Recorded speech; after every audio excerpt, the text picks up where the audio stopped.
Sampai tukang sapu masjid saja ditanya oleh Nabi SAW. Ada seorang ibu sering menyapu masjid. Lalu Nabi SAW tanya satu hari, mana ibu yang biasa sapu masjid? Kata para sahabat, meninggal tadi ya Rasulullah waktu selesai sholat duha. Yang sudah kami kuburkan. Kata Nabi SAW, kenapa kalian tidak beritahukan kepada saya agar saya juga ikut mensolatinya, gitu kan? Jadi sahabat menganggap karena tukang sapu masjid mungkin Nabi nggak perlu ikut sholat, kita sholatin aja gitu kan? Lalu Nabi SAW menegur para sahabat, kenapa kalian tidak beritahukan kepada saya agar saya juga ikut mensolatinya? Tunjukkan di mana kuburannya. Lalu Nabi SAW mendatangi kuburannya, kemudian beliau sholat di atas kuburannya.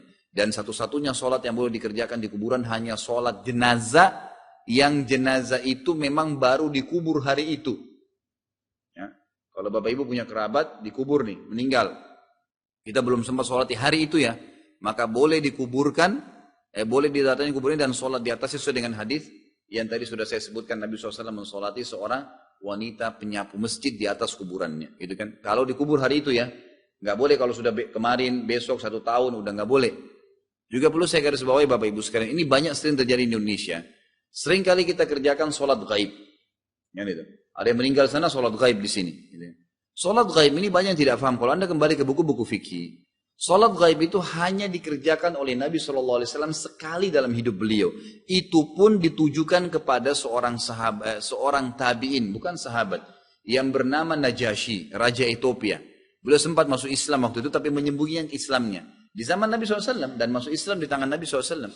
Dan Najasyi lah yang melamarkan Ummu Habibah, ya, anaknya Abu Sufyan, untuk Nabi SAW. Dan menikahkan Nabi SAW dengan Ummu Habibah di Habasyah. Lalu mengirim Ummu Habibah ke Madinah untuk menjadi istri Nabi SAW. Waktu Najasyi meninggal, di negaranya semua sahabat yang lain sudah hijrah ke Madinah. Nggak ada orang Islam, cuma dia sendiri. Waktu dia meninggal, kaumnya mengerjakan atau menguburkan dia dengan cara Nasrani. Mereka nggak tahu kalau dia Muslim.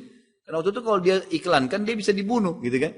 Maka Nabi SAW mensolati jenazahnya di Madinah. Namanya sholat gaib.